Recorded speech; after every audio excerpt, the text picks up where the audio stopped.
My name's Alex. I'm 29 years old and I live alone in a small, quiet neighborhood just outside of Denver. I have a stable job. I work in logistics for a mid-sized company. Honestly, life's been pretty good lately. Not perfect, but good. I recently went through a breakup. We were together for a few months, nothing too long, but I'd be lying if I said it didn't sting. I thought maybe it was going somewhere. Turned out it wasn't, but you move on. I'm not the kind of guy who lets one thing throw everything off. I have my house, I have football on Sundays, and I've got peace. That counts for a lot. Anyway, it was a Sunday morning.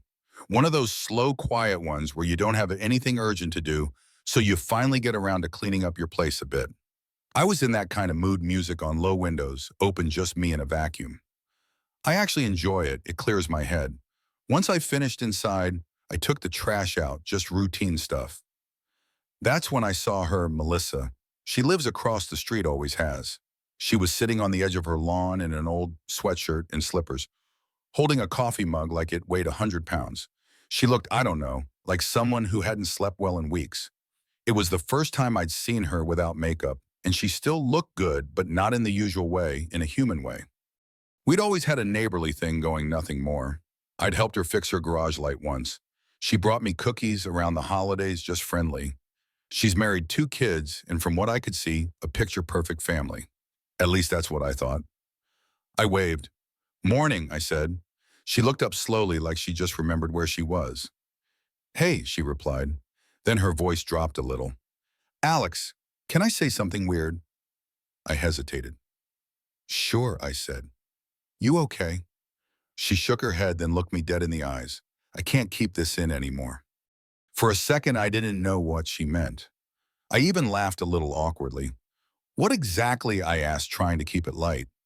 She looked down at her mug. I don't want to talk about it here, but I need to talk, and I don't have anyone. I paused. Do you want to come over for a bit? I said. I can make coffee or crack a beer, whatever you prefer. She hesitated, looked toward her house, then back at me. Yeah, she said, actually. 10 minutes later, we were sitting on my back porch. The sun was warming up, birds chirping, like it was any other lazy Sunday. I handed her a beer, sat across from her, and didn't say anything. She took a sip, then another, and then she started talking. At first, just general stuff, how busy life had been, how hard it was raising kids. I nodded, not saying much. But then she went deeper. She told me she hadn't felt truly loved in years, that her husband, who I always assumed was Mr. Perfect, barely noticed her anymore. He disappears, she said, sometimes for whole weekends. He says it's work, but I'm not stupid. She looked me in the eye. I think he's cheating on me. I can't prove it, but I feel it. She said the house felt like a museum, quiet, cold. The only time she felt seen was when she looked in the mirror and reminded herself she was still here. I've stayed because of the kids, but I'm starting to feel like I'm teaching them the wrong lesson. I didn't know what to say. I really didn't. I always thought they were one of the good ones, the type couple that jogs together, posts holiday photos with matching sweaters. Honestly, I said, I had no idea. You always seemed happy. She smiled bitterly. That's the trick, right? Smile enough and no one looks too close. We talked for a couple of hours. She cried once, not loudly, just a quiet, tired tear that slid down her cheek like it had done it before.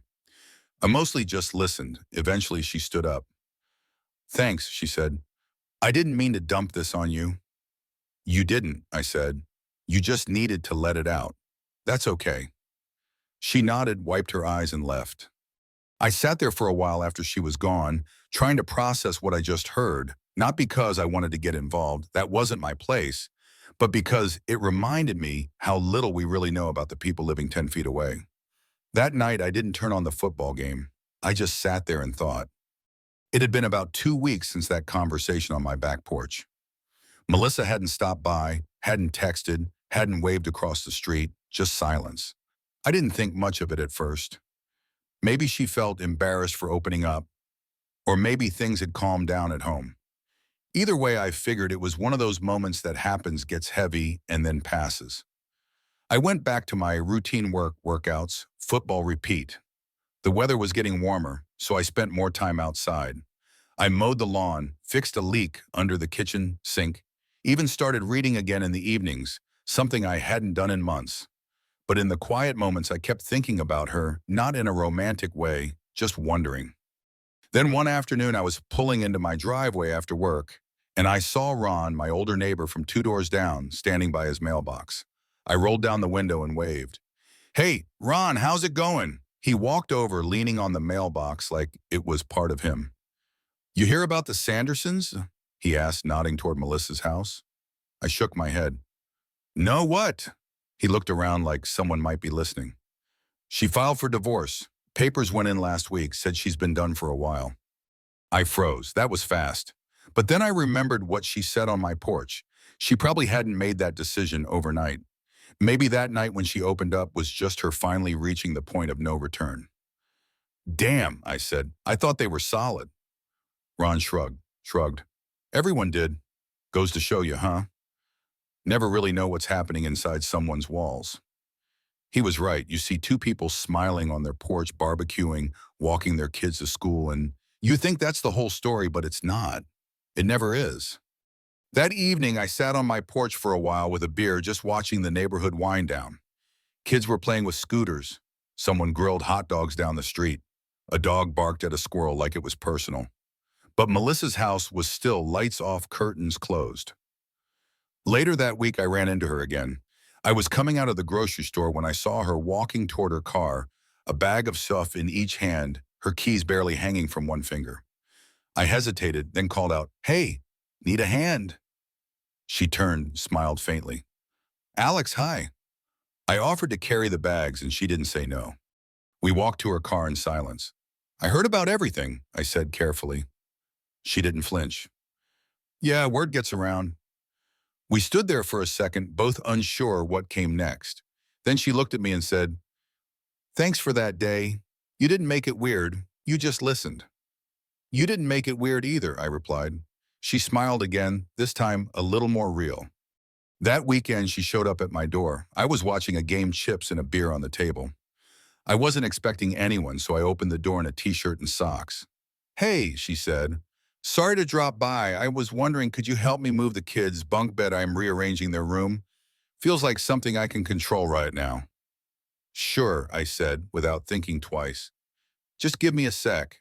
I grabbed my shoes, followed her across the street, and spent the next hour trying to disassemble an IKEA nightmare that had probably been put together during a marriage that was already falling apart. She didn't say much, just handed me tools, held parts in place. It wasn't awkward. It wasn't overly sentimental. It was just normal. Before I left, she asked, "Can I repay you with coffee tomorrow morning? I make a decent French press." "Sounds good," I said. And that was how it started. Over the next few weeks, little things kept happening. She'd wave from the porch more often. I'd find a paper bag of cookies on my doorstep with a note that said, "Too many, please help me eat them." Sometimes she'd call me over to help fix a drawer, lift a box, look at a flickering light. Sometimes she didn't really need help. I could tell, but I didn't mind. Then came a Sunday morning. I was back to my usual cleaning routine, tossing out trash, and she was sitting on her porch again, just like the first time. Only this time she wasn't sad, just thoughtful. "You're making a habit of taking out trash on Sundays," she said with a little smirk. "Got to keep the routine alive," I replied. She paused. "I'm glad you're around, Alex." I looked at her. She wasn't fishing for anything, just saying it. And I felt something shift inside me, not attraction, not obligation, just a quiet recognition that sometimes being present for someone isn't about grand gestures or emotional declarations. It's about showing up again and again when they least expect it. I nodded. Me too. That night, I went to bed with her words in my head, not because I thought it meant something more, but because sometimes the things you never see coming come quietly and stay. It was a Thursday evening when I finally decided to say something. Melissa had been coming by more and more over the past few weeks. At first, it was just help with small things, a drawer that wouldn't close, a leaky hose, a light bulb that needed changing. And I didn't mind, really I didn't. But lately she was dropping by just to talk, to check in, sometimes with a bottle of wine, other times with takeout. And there was this look in her eyes, not flirtatious, not demanding, just expectant, like she was waiting for me to take a step forward. But I did not because I didn't care, but because I wasn't sure what I felt or what she needed from me. That night, she knocked around 7:30. I was just finishing dinner, leftover grilled chicken, nothing fancy. She had her hair up, loose sweatshirt, no makeup again. She looked relaxed in a way I hadn't seen before, or maybe I just hadn't noticed. "Hey," she said, holding up a bottle. "I thought you might be bored." I smiled politely. Not quite bored, but I wouldn't say no to some company. She walked in like she had a right to be there, not rudely, just comfortably, like it had become a rhythm, me and her end of the day talking about nothing. We sat on the back porch. She poured 2 glasses, handed me one. The sun was setting over the edge of the neighborhood. Everything was still peaceful. She talked about her kids, how they were adjusting, how her youngest was having nightmares lately. She looked tired when she said that, really tired. I listened, nodded, responded when I could, but the whole time something kept tugging at the back of my mind. After a while, I set my glass down and leaned forward. "Can I ask you something?" I said. She looked over, a little caught off guard. "Sure.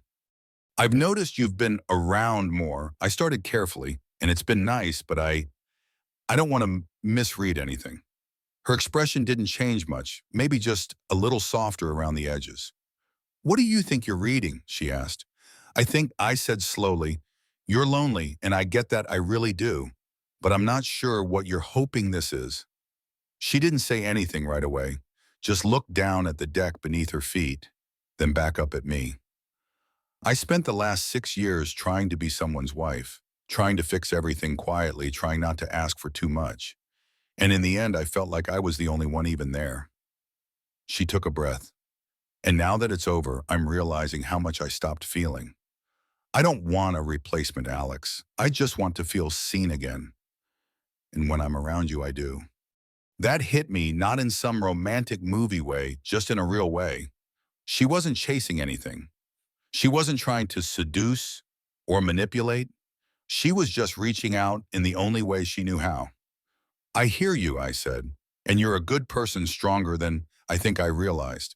But I'm not in a place where I'm ready for anything serious.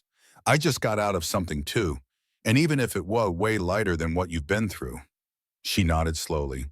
"I'm not asking for serious. I'm asking for presence." I didn't know what to say to that, so I just looked at her, then reached for my glass again. We sat for a while in silence, not tense, just processing. Before she left, she turned at the door.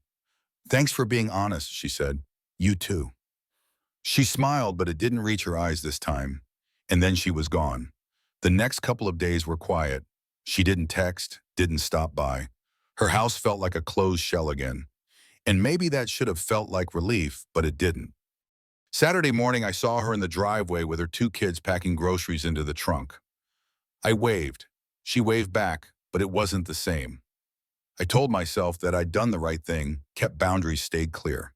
But part of me hated how her wave looked smaller. The truth is, I did enjoy her company. I liked hearing about her kids, her day, her thoughts on movies we both pretended not to like. I liked the quiet understanding we had, the comfort in not having to pretend. And now that it had paused, I felt his absence like a missing piece in my routine. That Sunday around dusk, I was back on my porch. No music, no game, just me and the breeze. And then out of nowhere, I heard footsteps. She was standing at the edge of my porch steps wearing a hoodie, holding a small plastic container in both hands. "I made too much pasta," she said. "Want some?" I stood, opened the screen door, and stepped aside. "Always," I replied. She walked in, set the container on the table. We didn't talk much. We didn't need to. It wasn't a restart. It wasn't a moment. It was just simple. That night as she left, she said something that stuck with me. "You know, I keep telling myself this isn't anything, but maybe it's exactly what I need it to be, nothing more, nothing less." And for once, I didn't feel the need to define it either. Sometimes being there for someone quietly, honestly, is enough. It had been a few more weeks since Melissa stood at my door with that container of pasta. Since then, we developed this quiet, unspoken rhythm. She'd stop by once or twice a week, sometimes with leftovers, sometimes with coffee, sometimes with nothing but her presence. And each time it felt more natural than the last. We didn't call it anything. We didn't talk about what it was. but it was something a part of both our routines now. I started to notice small changes. She laughed more, not the forced kind, the kind that slips out before you realize it. She wore her hair down more often, talked about books again. She even mentioned looking into online courses, something with interior design just to explore it. And me, I was changing too slowly without meaning to. I found myself looking forward to her knock. I checked the porch more often. When she wasn't around, I missed her company, her calm, her ability to talk about real things without turning them into drama. One Thursday night, she came over just as I was finishing dinner. No warning, just a quiet knock and her standing there with a bottle of iced tea and a tired smile. "I needed to get out of the house," she said. "The kids are at their dad's for the night." I nodded and stepped aside. "Come in." We sat on the porch like usual, but there was a weight to her silence this time. She didn't dive into stories or vent about anything. She just looked at the trees, the sky, the street, like she was trying to feel something she couldn't name. After a while, I asked gently, "Everything okay?" She nodded. "Yeah, I just didn't want to be alone tonight." Something about the way she said that settled in me deeper than I expected. We sat in silence for a long time after that. The next morning, I woke up and realized I hadn't even thought about football all week. That night, I got a call from Melissa. "Hey," she said, "sorry, this is random. The back faucet's leaking again. You think you could take a look?" I said I'd be right over. She opened the door before I could even knock, flashlight already in hand. We spent the next 30 minutes fiddling with the spout, laughing at how useless the manual was.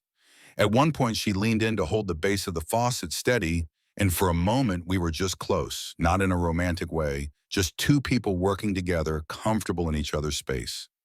After we fixed it, she made us coffee, and we sat at her kitchen table, a rare change of scene.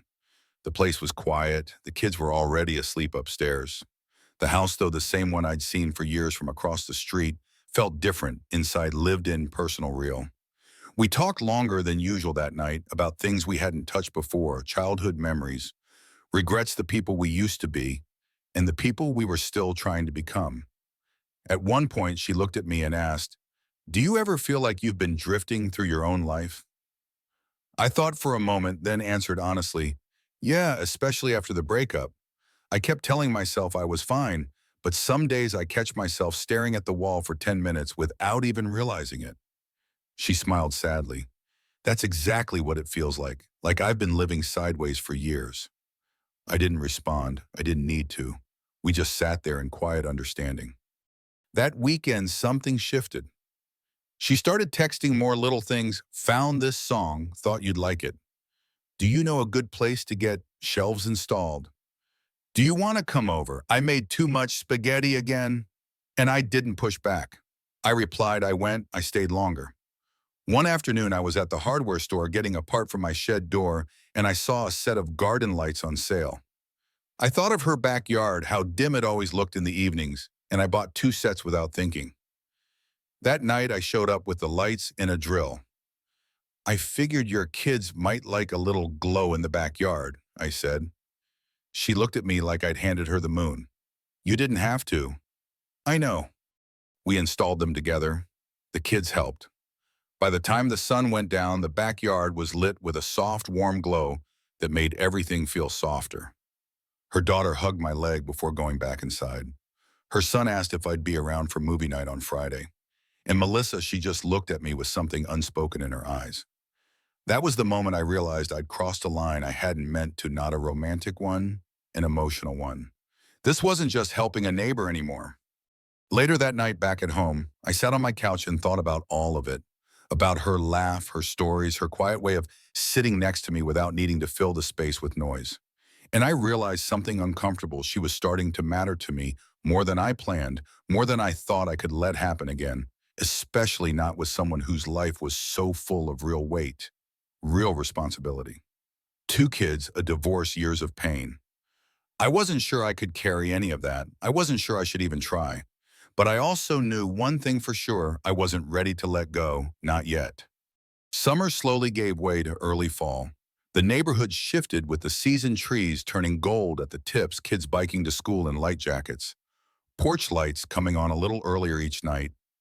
Life moved forward as it always does, and Melissa was still in it. We never defined what was happening between us, never sat down to draw lines or give it a name, but we were spending time together consistently, comfortably, quietly.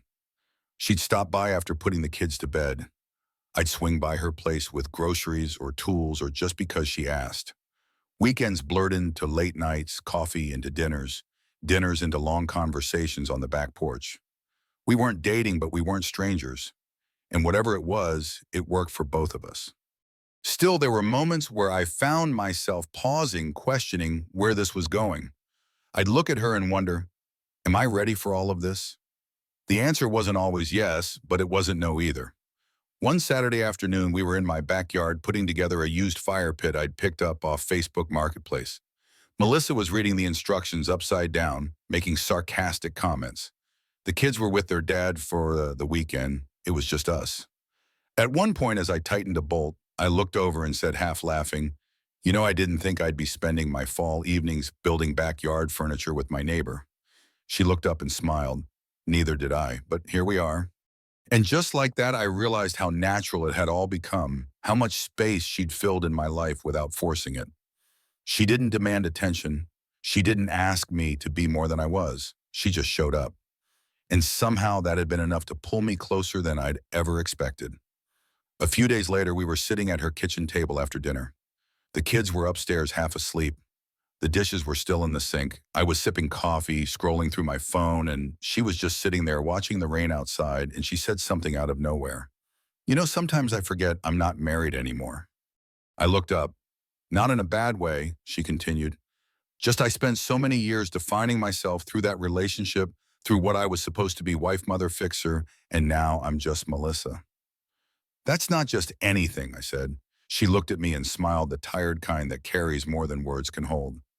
"I don't want to start over," she said. "I don't want a label or some dramatic new chapter. I just want peace. I want to be around someone who listens, someone who makes the day feel a little lighter." I nodded. "You've got that. At least here you do." And that was the first time I felt it clearly. We weren't building toward anything more. We already were what we needed to be. No expectations, no pressure, no illusions of forever, just present support, real life. The next few weeks followed the same rhythm. She came over when she wanted to. I did the same. Sometimes we talked, sometimes we didn't. Sometimes she cried after a hard day with the kids. Sometimes I vented about work. But mostly we just existed near each other, and that was enough. One Sunday afternoon, I was watching a game on the couch. Melissa was sitting at the dining table helping her daughter with homework.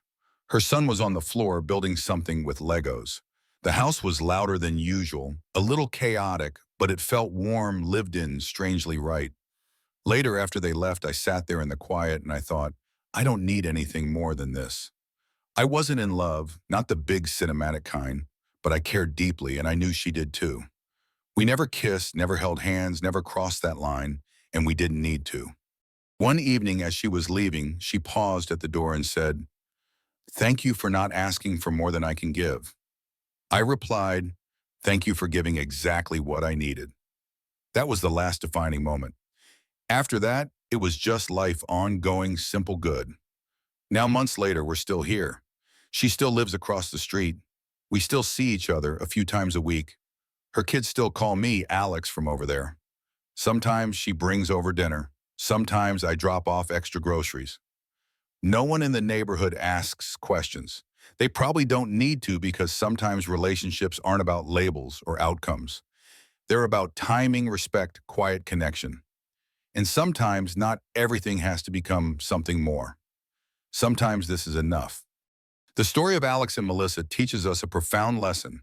Sometimes the greatest act of love is simply being present without demanding more.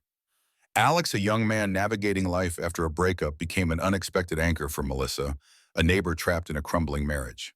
When she opened up about her pain, Alex didn't try to fix her or push for answers.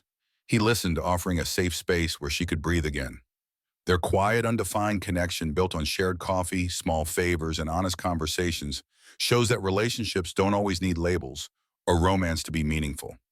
Melissa's journey from feeling invisible to rediscovering her worth reminds us that healing often starts with someone who sees you not for what you could be, but for who you are in the moment.